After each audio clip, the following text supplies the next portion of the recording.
이제 여러분들이 정말 울기 시작할 거예요. 마이 갓, 뭐 어떻게 하라는 겁니까? 팩터도 있고 마켓 타이밍도 있는데 도대체 무엇을 어떻게 하시려는 겁니까? 라고 이제 질문을 하실 텐데요. 자, 그래서 다음 테마가 전략 예시입니다. 전략 예시. 자, 이 전략 예시를 이제 보시면요. 이 퀀터스에서 나름대로 괜찮다고 생각하는 전략들을 여러 개 만들었다는 걸 볼 수가 있고, 제가 맹세하는데 이 전략들을 계속 업그레이드하고 더 좋은 전략들을 넣어드릴 겁니다. 왜냐면은 사실 이게 퀀트 고수면은 이 정도 하면 다 이해해요. 아, 이거 좋은 툴이네. 야, 이거 쓰면 괜찮은데. 허허허허 하실 거거든요. 저희가 추천해드리는 거는 여러분이 퀀트 초중수라고 하면요. 그러면 그냥 여기 있는 예시 전략을 가지고 투자하는 것이 어떻겠느냐라는 겁니다. 예, 보면은 뭐 이런 거지. 자, 그럼 예시 전략 제가 하나만 찾아서 눌러보겠습니다. 뭐가 있겠니? 예를 들면은 그래요. 여기 보면은 강환국 울트라 전략이라는 것이 있습니다. 그렇죠? 이거 한번 눌러볼게요. 전략을 적용해 보겠습니다. 전략을 적용을 해보면은 자, 백테스트 가면은 한국에서 투자하는 거고요. 자, 여기 보면은 기본 필터에서 소형주 하위 20%가 빠져 있다. 한마디로 대형주, 중형주, 소형주 다 투자할 수 있는 전략인데 그 대신에 관리 종목 적자 기업 이런 걸 뺐다라는 걸 볼 수가 있고요. 여기는 아무것도 없죠. 그 다음에 팩터 설정을 보시면은 뭐 여기 per, PBR, PSR, PFCR 그러니까 좀 이제 한국 중에서 좀 싼 그 주식 중에서 근데 GPA 그러니까 퀄리티도 어느 정도 있어야 되고 변동성도 좀 작아야 되고 네 그리고 영업이익, 매출액, 매출총이익, 자산, 순이익, 영업이익이 많이 이제 뭐 성장한 기업 이런 기업에 투자하는 전략이라고 이제 볼 수가 있습니다. 네 그리고 트레이딩 설정에 가보면은 1,000만 원을 투자하고 거래 수수료는 이렇게 되어 있고 네 그리고 이제 분기별 리밸런싱을 하고 20개 종목에 투자하는 것이다 이렇게 이제 볼 수가 있고요. 그래서 저는 기본적으로 이렇게 예시 전략을 먼저 클릭한 다음에 이 예시 전략이 어떤 전략인가 그거를 연구하는 것이 가장 지름길이라고 생각을 합니다. 그러면은 우리가 지금까지 본 게 무엇이냐? 팩터 전략 중에서 백테스트였습니다. 백테스트. 이거는 다시 한번 설명드리지만 여러분들이 한국이냐 미국이냐 선정을 한 다음에 혹시 기본 필터를 적용해가지고 이상 기업들을 없앤 다음에 그럼 그 기업들 중에서 이제 어떤 팩터가 좋은 기업들에 투자를 할 것인가 그거를 생각을 한 다음에 그걸로 한번 시뮬레이션을 돌려보는 거죠. 이렇게 투자를 했다면은 과거에 어떤 결과가 있었는가를 보는 것이 바로 팩터 전략 백테스트 쪽입니다. 그러면은 그 옆에 보면은 포트 추출이라는 것이 있습니다. 포트 추출. 우리가 전략을 만들었어요. 이 전략을 하고 싶어. 내가 백테스트를 돌려봤는데 난 이 전략을 통해서 투자를 하고 싶습니다. 그러면은 그 전략에 맞는 기업들을 찾아야 될 거 아닙니까? 그래야지 그 기업들을 사고 팔 수가 있기 때문이죠. 그래서 이렇습니다. 자, 조금 전에 우리가 강환국 울트라 전략이라는 전략을 봤거든요. 그러면은 일단 저라면 이렇게 하겠습니다. 강환국 울트라 전략? 그래? 이게 뭔 전략이야? 이거 한번 백테스트 돌려보자 라고 하면 일단 돌려보겠습니다. 자, 그럼 이렇게 결과가 나왔어요. 자, 이 전략이 연봉이 32%짜리 전략이거든요. 커스피에 투자하는 것보다는 수익률이 훨씬 더 높습니다. 야, 이 전략 괜찮은 것 같은데? 나 이거 쓰고 싶어 할 수가 있는 거잖아요. 네, 그렇다면은 이 전략을 쓰고 싶은데 그럼 이 전략에 맞는 종목을 찾아야 될 거 아니야. 종목. 네, 그거를 포트 추출해서 할 수가 있습니다. 이건 되게 간단해요. 그냥 내가 조금 전에 쓴 그 전략 있잖아요. 그거를 포트 추출을 누르고 포트 추출 버튼을 누르면 됩니다. 짜잔 이렇게 뜨입니다. 물론 지금 이런 기업을 사라는 게 아니고 지금 울트라 전략에 가장 적합한 기업들이 이 기업들이라는 겁니다. 보시면은 뭐 현대 홈쇼핑, 서울가스, 사막악기, 뭐 현대 그린푸드 이런 기업들이 나오지 않습니까? 이 기업들의 시가총액, 뭐 어떤 업종인지, 어떤 시장에 상장되었는지, 종가가 얼마인지, 매수 수량을 얼마나 하는 게 좋은지 뭐 이런 것들이 나옵니다. 지금 여기는 우리가 1,000만 원을 20개 종목에 나눠서 투자한다라고 가정을 하고 있습니다. 그렇죠. 그래서 각각 5%씩 투자를 했죠. 20개 종목이니까. 자, 그 다음에 중요한 테마. 우리가 백테스트 결과를 뽑았는데 그거를 어떻게 해석을 해야 되는가. 이것도 중요하죠. 네, 예를 들면 이게 이제 강환국 울트라 전략이라는 전략의 백테스트 결과물입니다. 이것도 빼곡하잖아. 빼곡해. 네, 이거 보기가 굉장히 어렵지 않습니까? 여기 이제 뭔 말이야 이제 하실 텐데요. 여기서 이제 사실 굉장히 많은 지표들이 있는데 제가 중요한 지표만 좀 넘어가겠습니다. 자, 여기 보면은 cumulative return이라는 것이 있는데 이거는 총 수익을 의미하는 겁니다. 보면은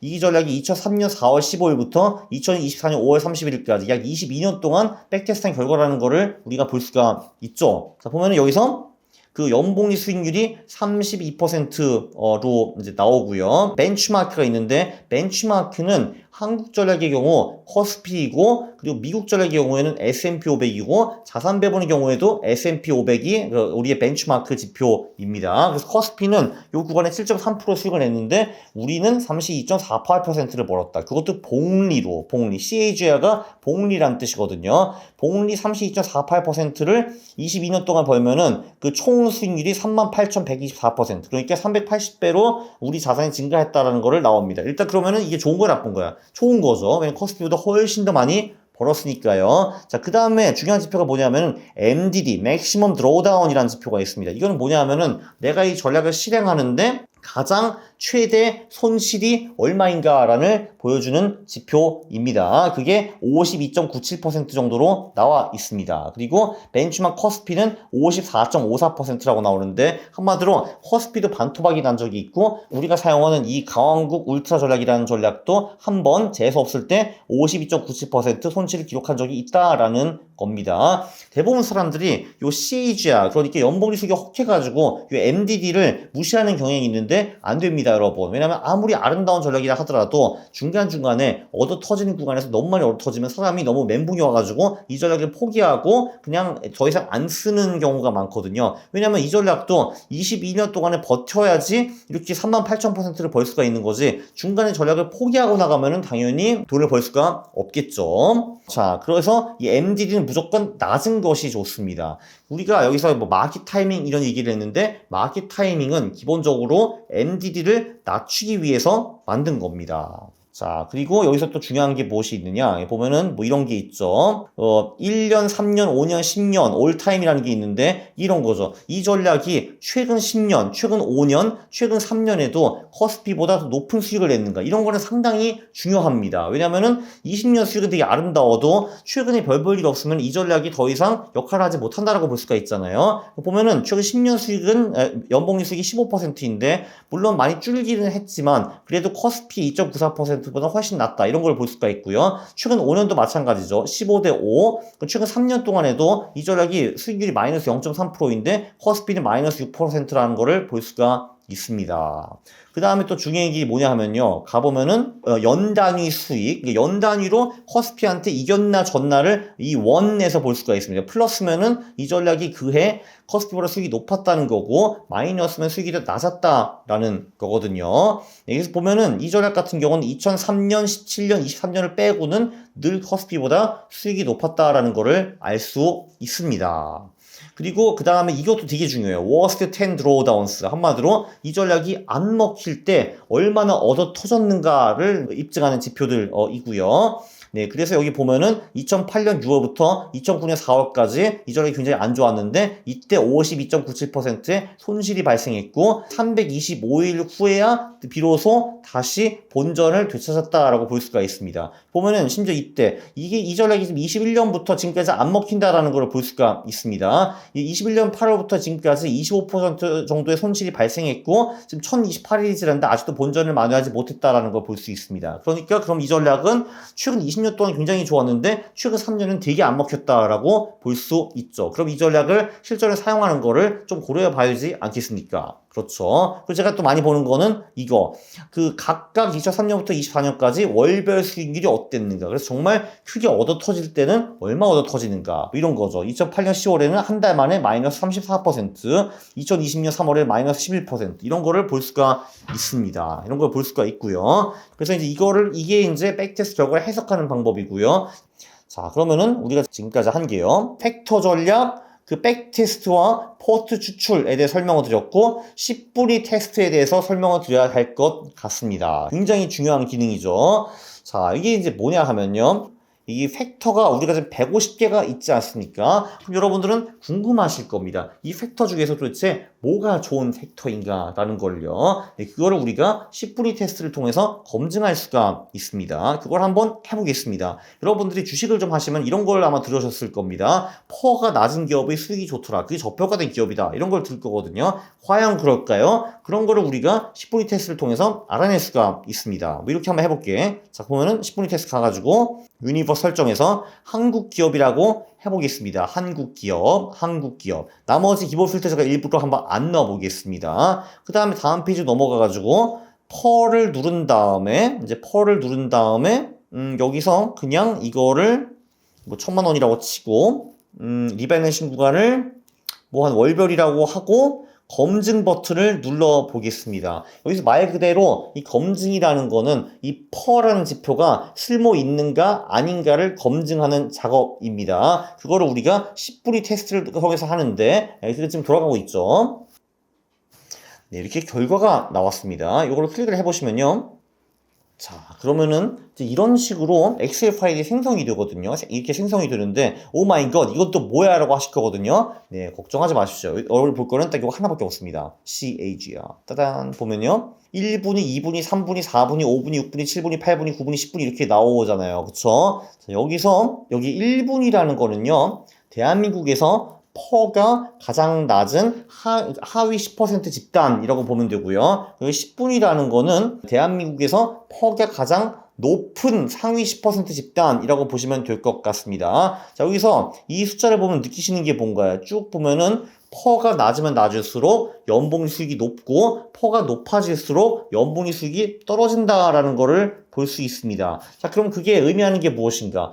그러면은 퍼라는 거는 상당히 유의미한 지표다라는 거를 알 수 있습니다. 왜냐하면은 그 1분위는 수익이 굉장히 높고 10분위는 낮아졌잖아요. 그렇다면 우리는 그럼 이 퍼라는 지표가 수익률에 긍정적인 영향을 미친다라는 걸 알 수가 있는 거죠. 왜냐하면 퍼가 하위 10% 기업은 수익률이 높고 퍼가 상위 10% 기업은 수익이 굉장히 낮다라는 거를 볼 수가 있잖아요.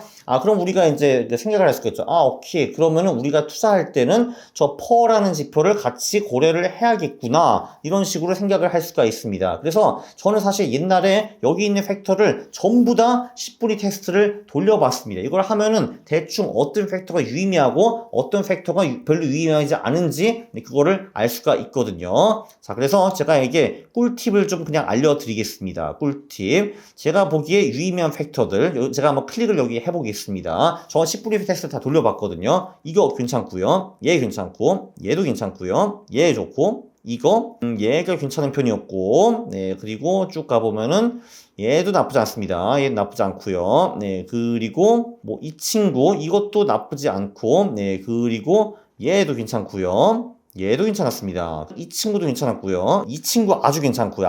아주 괜찮고 이 친구. 얘도 괜찮고, 얘도 괜찮고, 얘도 괜찮고, 얘도 괜찮고, 이 친구도 괜찮은 것 같고요. 네, 그리고 가속 지표도 이 친구 좋았고요. 그래서 솔직히 말해서 그냥 제가 설명해준 지표 그냥 몇 개만 클릭하고 백테스트 돌려보잖아요. 다 좋게 나올 겁니다. 그게 이제 여러분한테 드리는 꿀팁이고요. 그리고 굳이 제가 좋다고 한 팩터 몇십 개 중에서 어떤 팩터를 써야 되느냐 그게 별로 중요하지 않다는 것도 하나의 꿀팁입니다. 여기 중에서 뭘 써도 꽤 좋은 백테스트 결과가 나올 겁니다. 근데 여러분이 이걸 직접 해보고 싶고 어떤 팩터가 좋고 나쁜지를 알고 싶으면은 이 10분위 테스트를 돌려보는 것이 좋다라는 거죠. 자, 그러면은 다음은요. 과거 거래 내역 보기입니다. 이건 이제 말 그대로 이런 거죠. 포트 추출은 right now, 지금 내가 이 전략을 사용하려면 어떤 주식을 사야 되는가 그거를 보여주는 게 포트 추출이고, 과거 거래 내역 보기에는 옛날에 이 전략이 어떤 종목을 사고 팔았느냐 그거를 생성하는 것이 과거 거래 내역입니다. 먼저 이렇게 해볼게요. 자, 전략 예시에서 자, 보면은 강한국 울트라 전략을 적용을 해보겠습니다. 여기서 과거 거래 내역을 보기 약 누르잖아요. 그러면은 얘가 이제 돌아가기 시작합니다. 그렇지. 그러면은 얘가 2003년부터 지금까지 어떤 종목을 사고 팔았는지 이렇게 다 볼 수가 있습니다. 그래서 이거를 보고서 이 울트라 전략은 대충 이런 종목들에 투자를 하는구나 이런 거를 우리가 알아낼 수가 있습니다. 자, 그러면은 어떠셨나요? 여러분, 제가 지금까지 이제 팩터 전략에서 백테스트, 포트 추출, 10분위 테스트, 과거 거래 내역 보기를 다야 설명해 드렸습니다. 지금까지 그래서 우리가 요약해서 한 게 이제 무엇인가? 팩터 전략은 개별주 전략이다. 그리고 이제 꿀팁을 몇 개 드리면은 보통은 이 기본 필터를 다 넣는 것이 좋다라고 말씀드릴 수가 있고요. 그리고 어떤 팩터들이 좀 좋은 팩터들인지 제가 어느 정도는 설명을 드렸습니다. 그리고 여기서 그렇게 하면은 연봉 수익이 높은 전략을 만드는 거는 별로 어렵지 않은데, 근데 보통은 나중에 이런 그 모멘텀 마켓 타이밍 이런 것들을 좀 넣어야지 비로소 좀 MD를 줄일 수 있는 개별주 전략을 만들 수 있다. 이 전략을 내가 직접 짜르기 너무 어렵겠다라고 하시는 분들은 그 예시 전략을 사용하시는 거를 추천해 드립니다. 감사합니다.